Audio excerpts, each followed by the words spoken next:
Olá pessoal, tudo bem? Eu espero que sim. Meu nome é Rodrigo Abreu, eu sou estrategista aqui da família Asa Alpha de Fundos. É muito bom estar com vocês para mais esse quadro de perguntas e respostas.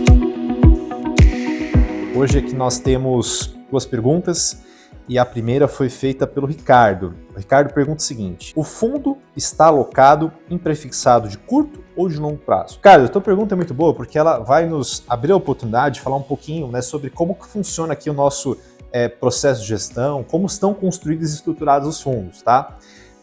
Bom, funciona da seguinte forma: o fundo Asa Alpha Nominal Rates é um fundo que tem como benchmark o IRFA. Então, como é que funciona aqui a nossa gestão, assim, em poucas palavras, de uma maneira simples? Nós, enquanto gestores, nós buscamos indexar a parte passiva do fundo, ou seja, aquela que não tem muita interação, não tem ali muita decisão discricionária do gestor, então a gente busca indexar a parte passiva ao IRFM. O IRFM, ele é um índice composto por títulos de renda fixa pré-fixados, que tem uma duração de aproximadamente 2 anos. Então, o que a gente pode dizer? Que o Asa Alpha Nominal Rate ele está estruturalmente aplicado, indexado, num pré de 2 anos. Tá? Então, quando você, cliente, adquire esse produto, você também está adquirindo uma aposta na curva de juros nominal do Brasil. Tá? Então, essa é a parte, digamos, do beta do fundo. A gente chama isso de beta, tá? Essa parte que tem menos decisão discricionária do gestor e que é a parte indexada. Agora, o alfa do produto, que é aí onde entra toda a mágica da coisa, que é onde nós, enquanto gestores, buscamos gerar um retorno acima desse benchmark, ele é constituído por operações diversas, tá? Ou seja, assim, a gente pode, basicamente, como é a nossa proposta, a gente está buscando operar distorção nos mercados de renda fixa, nos seus vários segmentos. Juro nominal, juro real, a diferença aqui é a inflação implícita, tá? Então, quando a gente identifica essa distorção, a gente opera essa distorção para ganhar dinheiro acima do benchmark.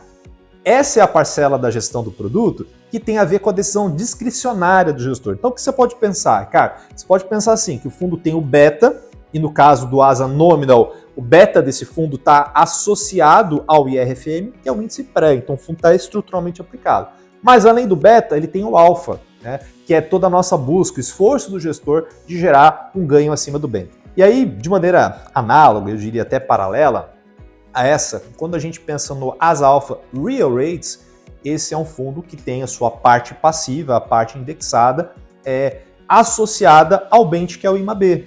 O que é o IMAB? É o índice de títulos públicos da Ambima, que está vinculado a ativos de inflação que tem uma duração entre 6 e 7 anos, tem um duration entre 6 e 7 anos. Então, o que você pode pensar? Você pode pensar que quando você, cliente, adquire o Asa Alpha Real Rates, você está aplicando, de alguma forma, nessa carteira de títulos, uma carteira de títulos vinculada à inflação com uma duration média entre 6 e 7 anos. Tá? E da mesma forma, nós, enquanto gestores, estamos usando ali todos os recursos disponíveis, todo o nosso processo de investimento, dedicando toda a nossa energia para que no Alpha a gente gere retorno acima desse benchmark. Tá? Então, o Asa Nominal estruturalmente aplicado em pré, no juro nominal, Asa Real estruturalmente aplicado na parte mais vinculada ao juro real, que é o IMAB. Bom, é isso, Ricardo. Bom, a nossa segunda pergunta é aqui a pergunta feita pela Tatiane. A Tatiane faz uma pergunta que tem a ver com o cenário externo, Ela pergunta o seguinte: o Fed deve cair juros e a inflação global deve ficar mais controlada? A pergunta dela é: o cenário externo ainda preocupa muito? Obrigado, Tatiane, pela sua pergunta, tá? E assim, Tatiane, o que eu posso dizer para você, tá? De forma um pouco mais simples e direta, nós temos a visão de que o cenário internacional hoje é construtivo, ou seja, bom para ativos de risco, bom para o Brasil.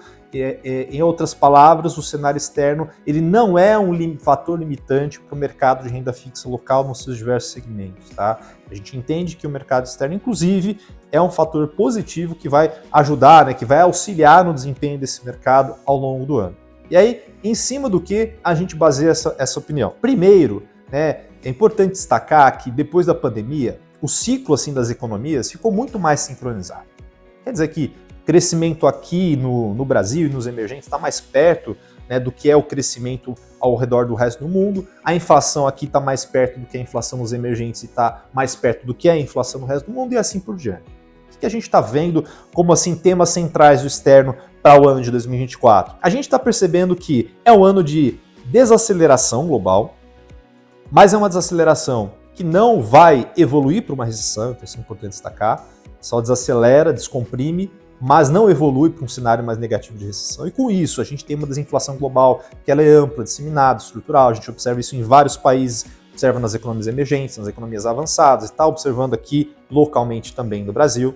Bom, então tudo isso vai meio que costurando a ideia de que é meio que um soft landing que está acontecendo, a inflação está caindo, tá? E é um cenário no qual a gente está observando, né, e a gente deve continuar observando, um movimento de afrouxamento da política monetária, seja no mundo desenvolvido, seja no mundo emergente. Os emergentes, alguns deles, como o Brasil, Chile e outros, já começaram no ano passado a cortar juros, e os desenvolvidos devem entrar nesse ciclo de corte nesse ano. Por exemplo, o mercado espera que o Fed corte a taxa de juros nos próximos 12 meses, algo em torno de 160 a 170 pontos base.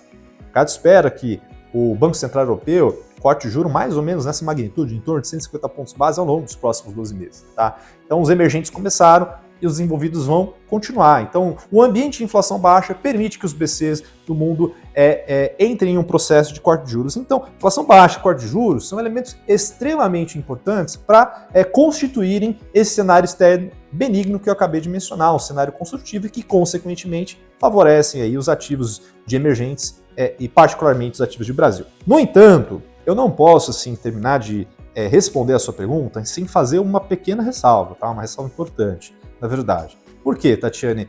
É o seguinte, esse ano é um ano onde é particularmente relevante uma série de eventos políticos de grande porte e com grande potencial de impacto que vão acontecer, né, no ambiente externo, principalmente, ao longo de todo o ano. No dia 5 de novembro de 2024, deste ano, a gente vai ter eleição nos Estados Unidos. Tá? Então, assim, a eleição americana tem várias etapas, já começa agora em janeiro, né, e ela vai evoluindo ao longo do ano, e tem tudo para ser de novo uma disputa acirrada, né, com polarização, né, com vários impactos aí, né, sobre condução de política econômica, âmbito geopolítico e, consequentemente, com elementos, né, que fazem com que a seleção americana tenha grande potencial para trazer volatilidade ao longo do ano. Tá? Então, assim, a gente começa o ano acreditando que o ano é muito construtivo, muito positivo, cai inflação, cai juro no mundo, a volatilidade está baixa, tem apetite para ativo de risco, o cenário é positivo para emergentes, inclusive Brasil.